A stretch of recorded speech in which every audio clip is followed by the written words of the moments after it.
Hello বন্ধুরা, তোমরা সবাই কেমন আছো? আশা করি সবাই ভালো আছো। তো চলে এসেছি একটা মাছের রেসিপি তোমাদের সাথে শেয়ার করার জন্য। মাছটা হলো পাবদা মাছ। তো তোমরা সবাই পাবদা মাছ অবশ্যই খাও, মানে সবাই না খেলে কম বেশি সবার বাড়িতে মোটামুটি পাবদা মাছ রান্না হয়। বিভিন্ন রকম পদ্ধতিতে পাবদা মাছ হয় আমি জানি, আমরাও করে থাকি। কিন্তু এই মাছের রেসিপিটা কিন্তু আমার জন্য অনেক স্পেশাল এবং ইজি প্রসেসে, খুবই সহজ পদ্ধতিতে খুব কম সময়ের মধ্যে মাছটা হয়ে যায় রান্না। তো আমি সেই জন্য তোমাদের সাথে রেসিপিটা শেয়ার করতে চলে আসলাম আমার চ্যানেলে। তো ভিডিওটা পুরো দেখতে থাকো কীভাবে আমি মাছটা রান্না করলাম। এখানে দেখো আমি পাবদা মাছ, আধা কিলো পাবদা মাছ আমি কিনেছিলাম, তার মধ্যে 4টে পাবদা মাছ আমি নিয়ে নিয়েছি। এখানে মানে দুপুরবেলা বেশ খাওয়া দাওয়া হবে বলে নিয়েছি। তো এই মাছের রেসিপির জন্য কিন্তু মশলা সেরকম কিছু আমি ইউজ করবো না। দেখো মাছগুলোকে আমি ভালো করে পরিষ্কার করে ধুয়ে নিয়েছি, কেন কি এখানে পাওয়া যায় খুব টাটকা মাছই পাওয়া যায়, অসুবিধা নেই, মাছে কোনো প্রবলেম নেই। তবু বর্ষাকালের মাছ বলে একটু সবসময় ভালো করে ধুয়ে ঠুয়ে নিই। তো এখানে যেমন অ্যাজ ইট ইজ মাছে আমরা লবণ হলুদ মাখিয়ে তারপরে মাছটাকে ভাজি। তবে জানো তো পাবদা মাছ ভাজতে খুব ভয় করে, এত ভয় করে মানে প্রচুর পরিমাণে ওই পাবদা মাছের স্কিনটা পাতলা হয়, তো প্রচুর ফুটতে থাকে তেলের মধ্যে। আর আমি তো মানে খুব ভয় পাই পাবদা মাছ যখন রান্না করি। তো দেখো আমি পাবদা মাছগুলোকে লবণ হলুদ মাখিয়ে নিয়ে তারপরে এটাকে কিন্তু হালকার উপর আমি লাল লাল করে একটুখানি ভেজে নেবো হালকার উপর। আর এই মাছটা আমি যে মশলা দিয়ে রান্না করব সেই মশলাটাও তোমাদের সাথে আমি শেয়ার করে নিচ্ছি। দেখো মাছগুলোকে কিন্তু খুব ভালোভাবে হলুদ লবণ মাখিয়ে নিয়েছি। এবার চলো আমি মশলাতে কী কী ইউজ করছি সেটা তোমাদেরকে একটু দেখিয়ে দিই। এখানে দেখো আমি 4টে কাঁচা লঙ্কা, একটু হলুদ সর্ষে আর একটু কালো সর্ষে, কালো ঠিক না মানে একটু বাদামি বাদামি রঙের যে সর্ষেটা হয় সেই সর্ষে নিয়ে নিয়েছি। নিয়ে আমার কাছে কিন্তু সর্ষে, গোটা সর্ষে অনেক ধরনের আছে, বাস খুব কালো সর্ষেটা একটু তেতো হয় বলে ওটা আমি আনি না, সর্ষে আমি দেখেই কিনি। তো দেখতেই পাচ্ছ আমি সর্ষেটাকে খুব ভালোভাবে বেটে নিয়েছি। এখানে আমি একটু এতটা সর্ষে বাটা আমি ইউজ করব না, আমি কিছুটা উঠিয়ে রাখবো। আমি যখনই সর্ষে পেস্ট করি আমি একটু বেশি করে পেস্ট করে রাখি, 4টে পাবদা মাছের জন্য তার এতটা সর্ষে বাটা লাগবে না। তো দেখো এখানে আমি টমেটো নিয়ে নিয়েছি কতগুলো, মানে 2টো টমেটো আমি এগুলো ছোটো ছোটো করে টুকরো করে লম্বা লম্বা করে কেটে নিয়েছি। আর 4টে কাঁচা লঙ্কা চিড়ে নিয়েছি। আর এখানে আমি ধনে পাতা নিয়ে নিয়েছি, ধনে পাতাগুলো না একটু শুকিয়ে গেছে তার জন্য দেখতে এরকম লাগছে। তবে যাই হোক, ধনে পাতার তো ফ্লেভার তো আর যায় না, ওটা তো থাকেই। আর এই অসময়ের ধনে পাতার যা দাম, তো একটু কষ্ট করে বাঁচিয়ে রাখতে হয়, মানে বিভিন্ন রান্নায় ব্যবহার করা যায়। তো এখানে দেখো মাছগুলো আমি ভেজে নিচ্ছি। আর এই মাছ বললাম না, আগেই তো বললাম মাছ ভাজা আমার জন্য, পাবদা মাছ ভাজতে খুব ভয় করে। মানে শুরুতে যখন আমি পাবদা মাছ ভাজতাম, আমার শাশুড়ি যখন থাকে খুব সুন্দর, মানে মাছের ঝালটা উনি করে নেয়। কিন্তু না, শাশুড়ি না থাকলে খুব অসুবিধা হয়, মানে উনি জানে করতে, তবে ওনারও গায়ে অনেক সময় তেল ফেল ছেটে। আমি বলি এই মাছটা খুব খারাপ মাছ, মানে এত তেল ছেটে না, মানে ভয় মাছ ভাজতে হয়, মানে মাছটা যে এপিট ওপিট করবো তো সেখানেও আমার খুব ভয় করে। তো দেখো মাছ কিন্তু আমার এখানে ভাজা হয়ে গেছে খুব ভালোভাবে, এগুলো মাছগুলোকে আমি এখন তুলে নিচ্ছি।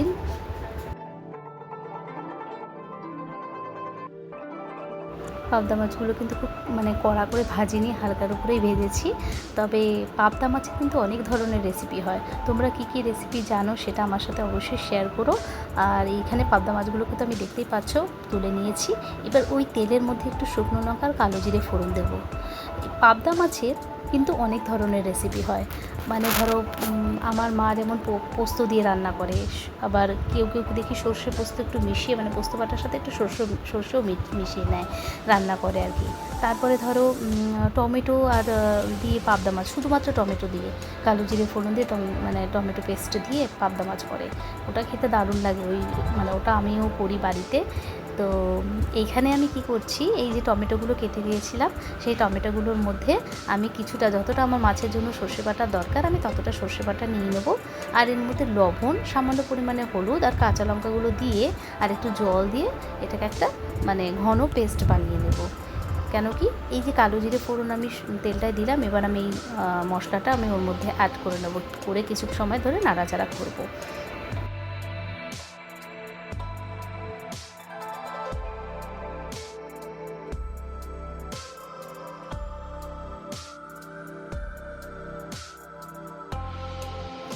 লবণ হলুদ পেস্ট মানে সর্ষে পেস্ট, টমেটো, কাঁচা লঙ্কা দিয়ে সামান্য জল দিয়ে আমার পেস্টটা রেডি হয়ে গেছে। এটা চাইলে কিছুক্ষণ আগেও তোমরা বানিয়ে রাখতে পারো, তাহলে আরও ভালো হয়। কিন্তু যেহেতু সর্ষে মানে গুঁড়ো নয়, সর্ষে গুঁড়ো দিয়ে যদি রান্না করতে তবে একটুখানি আগে ভিজিয়ে রাখি আমি। তবে বেসিক্যালি আমি চেষ্টা করি বাড়ির সর্ষে বাটা দিয়ে রান্না করতে, তাহলে স্বাদটা দ্বিগুণ বেড়ে যায়। মানে মার্কেটের মশলা গুঁড়ো সর্ষে বাটা থেকে এইটা বেশি ভালো লাগে খেতে। যেহেতু এর মধ্যে পেঁয়াজ রসুন পড়ছে না, শুধুমাত্র সর্ষে বাটা দিয়েছে, তো সর্ষের একটা ঝাঁঝ ভাব না এই মাছের মধ্যে পাওয়া যায়। বাকি পাবদা মাছ তো খেতে খুবই ভালো লাগে সবারই, আর আমাদের বাড়িতেও সবাই পাবদা মাছ খেতে খুবই ভালোবাসে। ছোট ছোট পাবদা মাছ যেন আমরা কী করি, একটু কড়া করে ভেজে আমরা ডালের সাথেও খাই। এই ধরো টক ডাল হলো, পাতলা করে কোনো ডাল হলো, তো পাবদা মাছকে আমরা ভেজে ওইভাবে কিন্তু আমরা বাড়িতে খাই। তো তোমরা পাবদা মাছ কীভাবে রান্না করো, কীভাবে করো, আমার এই রেসিপিটা কেমন লাগলো পুরো ভিডিওটা দেখে তবে কিন্তু লাইক, কমেন্ট, শেয়ার করো। আর মাছটার রেসিপিটা অবশ্যই তোমরা বাড়িতে ট্রাই করো। তো দেখতেই পাচ্ছ এখানে মানে যে পেস্টটা আমি দিয়েছিলাম সেই পেস্টটা থেকে একটু জল ছেড়েছে, আর মানে যদিও আমি জল অ্যাড করেছিলাম এটা বেশ ফুটে উঠেছে। এটাকে আমি কিছু সময়ের জন্য ঢেকেও দিয়েছিলাম। এখানে দেখো মোটামুটি মানে আমাদের ঝোলটা রেডি। এবার কিন্তু আমি এই ঝোলের মধ্যে মাছগুলোকে দিয়ে দেবো, একটা একটা করে মাছ দিয়ে দেবো, আর ততক্ষণ অবধি ফোটাবো, দিয়ে একটু নাড়াচাড়া করে একটু ঢেকেও দেবো কিছু সময়ের জন্য। তারপরে ধরো ঢাকনা খুলে নিয়ে মাছটাকে একটু উল্টে পাল্টে দিয়ে এই 2 মিনিটের জন্য একটুখানি ফুটিয়ে নেবো, তাতে জলটা আর একটুখানি টেনে নেবে। আসলে এই মাছটা একটুখানি ঘনই ভালো লাগে, আর চেষ্টা করবে মানে জলটা একটু কম দিতে, কারণ জল বেশি দিলে কিন্তু সর্ষের ঝাঁঝ ভাবটা কিন্তু চলে যাবে। তো চেষ্টা করবে জলটা কম ইউজ করতে, যতটা দরকার ততটাই। আমি 4টে মাছ হিসেবে যতটুকু জল দরকার ততটাই নিয়েছি, কারণ মাছ তো অলরেডি ভাজা ছিল। আমাকে জাস্ট মশলাটা কষানোর জন্য বা মশলাটা মানে সর্ষের ঘ্রাণটাকে ছড়ানোর জন্য একটু জল ইউজ করতে হয়েছিল। তো এখানে আমি কুচু করে রাখা যে ধনেপাতাগুলো ছিল ওগুলো দিয়ে দিলাম মাছে, একটু হালকা নাড়াচাড়া করে নেব। তারপরে আমি এতে যেটা স্পেশাল অ্যাড করব, এই মাছের সবথেকে গুরুত্বপূর্ণ জিনিস, সেটা হচ্ছে মাস্টার্ড অয়েল, সর্ষের তেল। পুরো রান্নাটাই কিন্তু মাস্টার্ড অয়েলেই হলো, ঠিক আছে, সর্ষের তেলেই হয়েছে। ফরচুনের মাস্টার্ড অয়েল আমি ইউজ করি বাড়িতে। সত্যি বলছি তেলটা এত ভালো, খুব ভালো, মানে খুবই ভালো। মানে যখন আমি রান্না করি তার যে মানে একটা ঝাঁঝ ভাব কড়াইতে দেওয়ার সাথে সাথে আমি পুরো মানে রান্নাঘরে বুঝতে পারি। তো যাই হোক, তেলের অ্যাড আমি দিচ্ছি না, আমি জাস্ট বলছি ফরচুনের মাস্টার্ড অয়েল আমি ইউজ করি, খুব ভালো, সেটাই তোমাদের সাথে শেয়ার করলাম। তোমরা অবশ্যই সবাই ভালো জিনিস ইউজ করো, আর ভালো জিনিস ইউজ করবেও আগে। তো এখানে আমি একটু মাস্টার্ড অয়েল অ্যাড করে নিলাম। এতে মাছের যে সর্ষের মানে ঘ্রাণ আর এই মাস্টার্ড অয়েলের মানে মিলেমিশে একটা দুর্দান্ত স্বাদ নিয়ে একটা পাবদা মাছের ঝাল তৈরি হয়ে গেল। তো তোমরা অবশ্যই বাড়িতে ট্রাই করো।